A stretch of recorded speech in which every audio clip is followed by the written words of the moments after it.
Good morning and welcome to session 9 of the series on conscious self-management. Today's talk is entitled Mindfulness in Customer Service. I do a lot of work, I have dual roles. I do a lot of psychology work in my private practice, but I'm also a corporate coach. I do a lot of organizational and leadership development. So this slide presentation is I use it with both private clients and organizational clients and staff in teams. So today's talk is about customer service. But customer service is essentially to do with relationships. So this talk can certainly cross many different contexts and domains. And so it's certainly, I've called it mindfulness in relationships, because ultimately everything we do involves relationships. At work, we need to have set up networks. In our private lives, we need to have networks. And it's extremely important to build on these networks and make sure we sustain those networks and look after them. Hi, Rain. Hi, Leonie. Thanks for joining us. So it's important that we manage these networks. And like I said, in my previous role before as a psychologist, I was in sales for many years. And I think relationships have always been an extremely important part of my makeup in that and make sure I'm maintaining and building those relationships, because I believe in networks and how important they are. One of the examples, just an anecdote from my personal life, is certainly in my days at Oakley. I used to work for the Awe brand Oakley as an independent agent.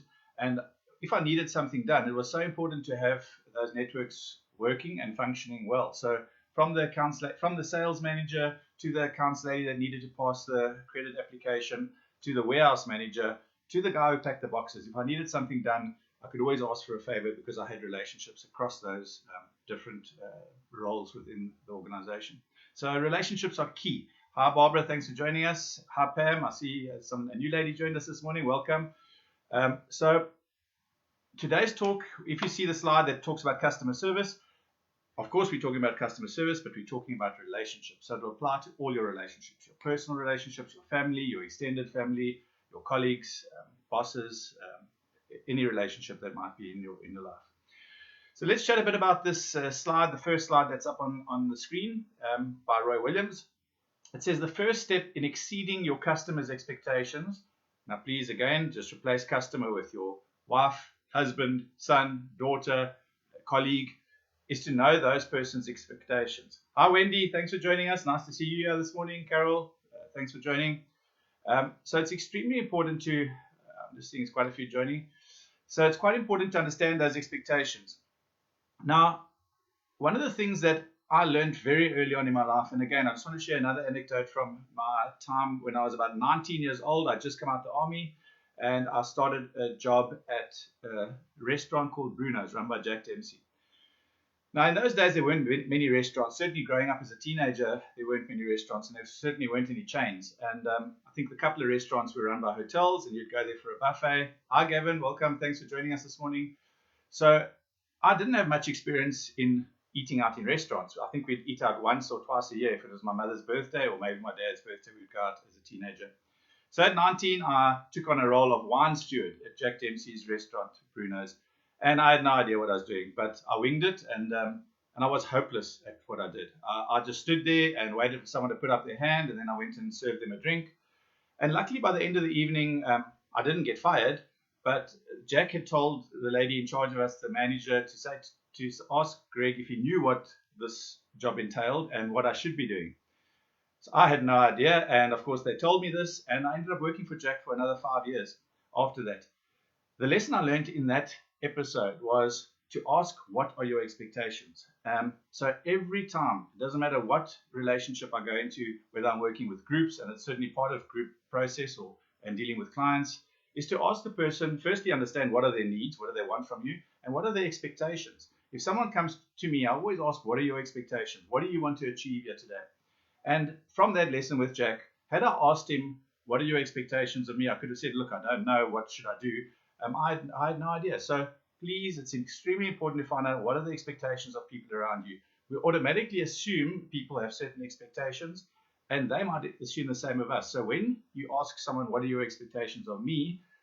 Likewise, they have an opportunity to either ask you, or you can tell them what your expectations are of them in that particular engagement. So it's a very valuable slide, this, to understand expectations and don't. And another problem with not asking for what is someone's expectations is we all have these high expectations of someone else. And the minute they don't meet those expectations, because it's a huge leap from where you're actually at to your expectations of a particular person or a relationship or a situation. And when those expectations are not met, it creates a huge amount of conflict and tension in that relationship, and a lot of judgment, which we've spoken a lot about over the course of the series. So it's extremely important to manage those expectations. And again, when I'm working with groups, if I run through everyone and ask what are your expectations, and there's certain expectations that cannot be met, I say to them, look, those expectations won't be met in this session. Perhaps we can put another session together so that they're not disappointed and leave feeling like they've been done in. So manage expectations is extremely important. So if you're in any relationship that's causing conflict, find out what does that person expect of you, rather than just automatically from your side that there must be the set of expectations. So today's talk, we're going to cover a lot about communication and managing relationships, I guess. So let's go on to the next slide. Whoops, sorry. So again, businesses, personal relationships can only be successful to the degree that you keep your clients happy, those that you are working with, those in your networks. And a single bad customer service experience can affect a business as drastically as numerous positive customer service experiences. And restaurants will tell you this, any sort of client relationship will tell you, but even in your own family, if you don't manage that relationship, you're going to have a very negative situation building. So it's vital to approach these types of interactions with a clear and mindful focus and a positive outlook, and even when it appears to be a difficult experience, because if we constantly judge that experience to be negative, it's always going to stay in that space. So we have to come with this beginner's mind that we've spoken about again in previous sessions. All right, so let's have a look at this this next slide, which talks about individual focus. When someone sits in front of you, and this is very much a big buzzword currently, certainly in the contemporary psychology and contemporary coaching, we talk about presence. And presence means that I'm there. I'm there in body, not just in my body, rather, but in my mind too. So our mind is totally focused on the person in front of me. I sometimes struggle when people are talking to me and I'm not available to them because I'm otherwise engaged. And I'd much rather say, can we rather wait until I can give you my 100% attention or undivided attention so I'm not distracted, so I'm not thinking about something else.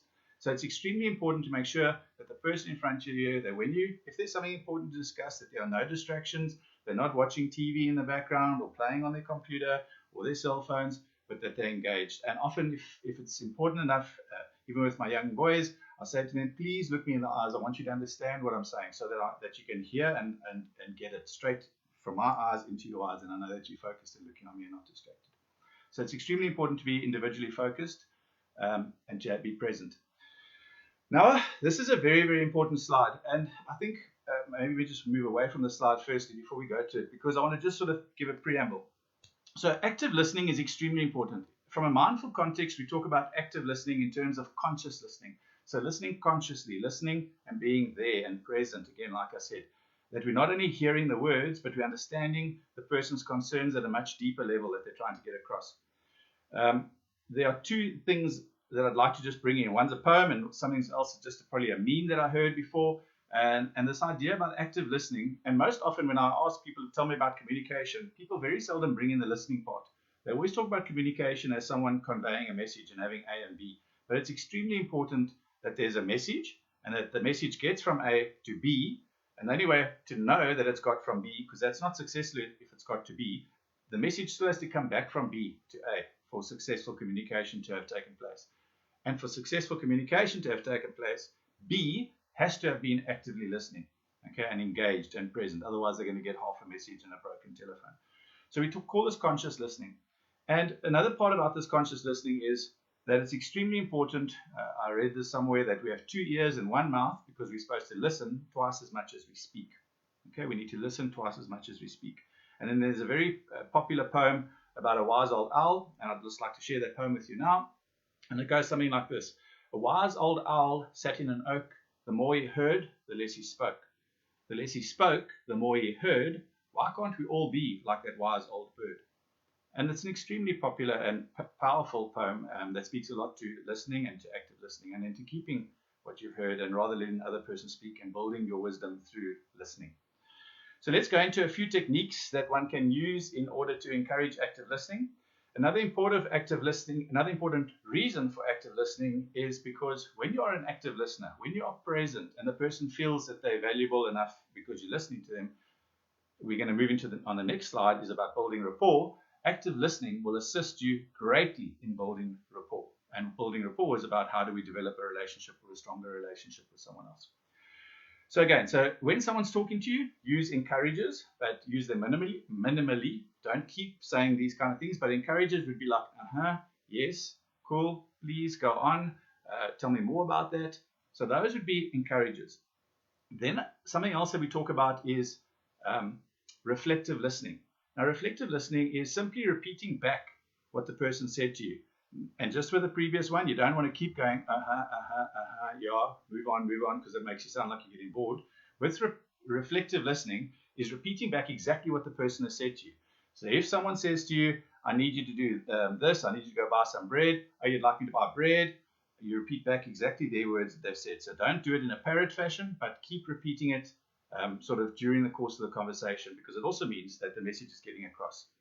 Then also we can paraphrase. They call this interpretive listening. So paraphrase or summarize. So if the person's giving you a whole long story, you can say to them, let me just make sure that I've got what you've said to me. Can I just summarize what you've said? And then you repeat back to them. And this interpretive listening or paraphrasing also gives them an idea to correct you if you were wrong in what you've heard. But also that they go, wow, I can't believe that you actually heard everything I said to you. And the only way to hear it is, again, if you're present. Hi, Sean. Thanks for joining us as well. Then again, we've spoken quite a bit about this, is that to stay in the moment, to be present, don't get distracted, be totally focused on this unique individual in front of you with a unique story. And it's also important to take note of the volume and the tone and the way the person is speaking to you. Just an aside that I want to bring in now as well. People often get confused, or let's just say we misunderstand the importance of what it takes in order to communicate. And I think most of us know that there's our verbal message we bring across. There's the non-verbals, our body language, and then there is tone and phrasing. And I've yet to find a group or team that I've worked on that gets this totally correct. And I'll say to them, rank those three, verbal, non-verbal, and tone, into importance, first, second, third. Many people will say that the verbal, the words, are the most important part of the sentence. Then they will say non-verbal second, and then tone third. And in fact, it's completely the other way around. Verbal accounts for 7% of the message that you're trying to deliver. Only 7%. 36% is non-verbal, so your body language, and then tone accounts for 57%. And just by using tone, we can totally change the meaning of a sentence. I think in one of the articles I read, they said they used a simple sentence like, you are the man. Okay? And that sentence can change. So you are the man can mean a whole lot of different things. It could mean you are the man, you are the man, you are the man, you are the man. And we can change that sentence. It can have 4 different things just by changing the tone on a particular word in that sentence. So be careful how we speak. And remember, I'm a naturally fast speaker, and that certainly doesn't necessarily mean I'm stressed or anxious, but fast and quick speaking can certainly mean someone can be frustrated, anxious, or angry, but it can also mean they're enthusiastic and obviously quite excitable. But context is important. So make sure that you're listening for tone and listening to hear what kind of mood this person's in that you're communicating with. And then also make notes. I think it's important, but notes can be quite distracting. Even in psychology, as a therapist, we only make process notes, so we try not to keep making notes, because if you're constantly making notes, and sometimes to a presenter as well, you're not really listening if you're making notes, because you're so focused on getting everything down. And even with this, it's great, is that you can always go back and look at it. But I prefer people just to rather focus and engage, and what will check in with you is what resonates with you, and that's more important than actually making the physical notes. Otherwise, you're not going to listen to what's happening in the session. Or those people that constantly sit and take photos of the PowerPoint slide. They're not really listening to the session. So then also another way to try and encourage, if you're engaged or if you're in a conflicting situation with someone, whether it's a client, whether it's a customer, whether it's someone in your family, it's extremely important to gather information. Again, we don't do this because we are so caught up in our own lives that we are, I guess we are more consumed in how we feel and how we are upset with the other person. So in order to do this, we have a thing called well, we all have heard about open-ended questions and closed-ended questions. Closed-ended questions are simply yes, no answers. Are you male or female? Male. Do you live in Port Elizabeth? Yes, no. But an open-ended question allows you to gather information. And there's a simple, again, rhyme or idea of remembering this open-ended questions. It's called the 4 W's and an H. 4 W's and an H. They stand for what, when, where, who, and how. So if you're trying to get information, an open-ended question it allows you to have a long discussion around a number of different topics. So you can always say, what happened? How were you feeling? When did this occur? And you get a much deeper engagement with that person and you can gather more information. So 4 W's and H, and notice I didn't use the word why. Why? When you start to say to someone, why did you do that? Straight away the person's on the defense. You're attacking them. They've got to look for answers, either to squeeze out of the situation or say, well, who are you to judge me when you say why? So much better to use what, where, when, who, and how in order to gather information and try and solve the problem that's created. And then be genuine. It's extremely important to be authentic, to meet the person in that space of authenticity. And if you are feeling offended, to say I'm feeling offended and then explain why. But share that. And then just lastly on this idea of conscious listening or active listening. Oh, sorry, I should have changed my slide. And this last idea on active listening is to talk around an acronym called RIGHT. The word RIGHT, R-I-G-H-T. If you can just remember this going into any engagement, R-I-G-H-T. The R stands for reflective listening, which we've spoken about. So just like a parrot or mirror, you're going to mirror back what the person said. Again, don't do it all the time, every now and again. The I stands for interpretive listening, which we've spoken about. So interpretive listening, if the person's shouting and going off, you could say, you sound very frustrated, sir. And he would say, no, I'm actually angry, or I'm irritated, or I'm sad. So they will correct you then if you try and interpret. So R, I, the G stands for good questions, which we've covered with the 4 W's and an H. What, where, when, who, and how. The H stands for helpful feedback, to give them feedback as to how you are perceiving things and possible ways that you think that you could change the relationship. And then T stands for tender confrontation. Tender confrontation because you have, in psychology we also use this word unconditional positive regard for the person in front of you and for your client or your customer or your loved one, whether it's your child or your parent or your partner. And so confront them, because without confrontation, you're not going to solve the problem either. So RIGHT, reflective listening, interpretive listening, good questions, helpful feedback, and tender confrontation. Then we're moving into building rapport. So we just said now, active listening will go a long way because it will show that you're warm. It will show that you're being empathic. So rapport is a state of harmony between you and the other person. And once you've built rapport, that network is quite a solid network that then should be built on and maintained. And the simplest way is when you meet the person, and I know nowadays we've got to shake with our elbows and stuff. I'm still astounded about this lack of body touch or the hugs as these youngsters do. But now we must make sure, and many people will say they can't remember names, and that's because they don't use the person's name. So when the person says, hi, I'm Greg, you just have to say, hi, Greg, pleased to meet you. Many people don't do that. They don't even register, so that the name Greg doesn't even go into their memory banks. And the idea is when you meet someone, repeat their name back and then use their name as often as possible in your engagement with that person, certainly initially.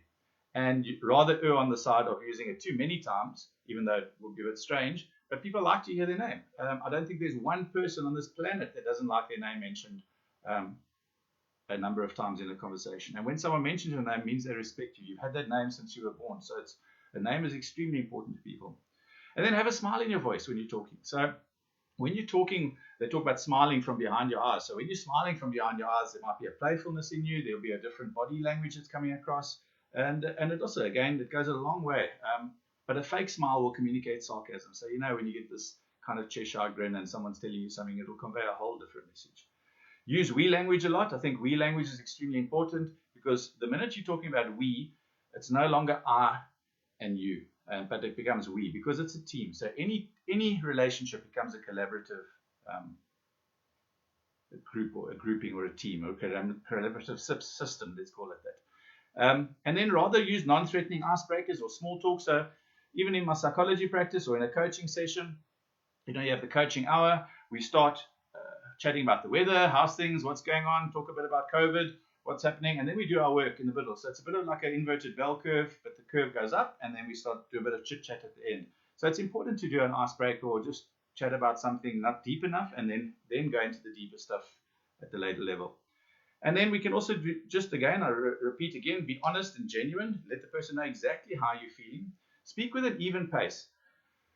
And rather, I often mention to a lot of people, be careful. Some people will smile a lot when they're trying to get a serious message across. Now, they're not. We talk about congruence. So if you're feeling angry, you need to show that you're angry. And if you often if you're trying to get someone to stop something and you're smiling, they think it's a joke, so they won't stop. So you have to be congruent. So when I say be genuine, authentic, show what you're feeling. Don't smile if you're feeling sad. Be sad if you're feeling sad. All right, and it's extremely important to make sure that the person understands that when you're trying to get a message across.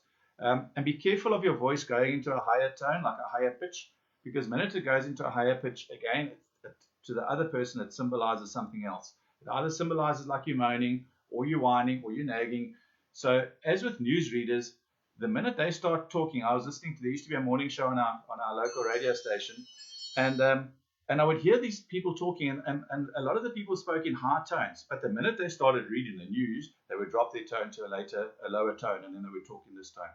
So it's extremely important when you're trying to get across that, in order not to sound like you're nagging or whining, that you lower your tone when you are communicating across. And then be attentive to silences. Sometimes silences are good spaces where the person gets a chance to reflect and to speak back. I think it's extremely important. And if you must disagree, make sure you give your reasons before expressing your disagreement. And then just be polite, offer compliments often. Often, as I say, when you're giving feedback to someone, it's important to give one constructive criticism with every two negative feedbacks that you're going to give the person. So one constructive to two negative feedbacks. And then timing.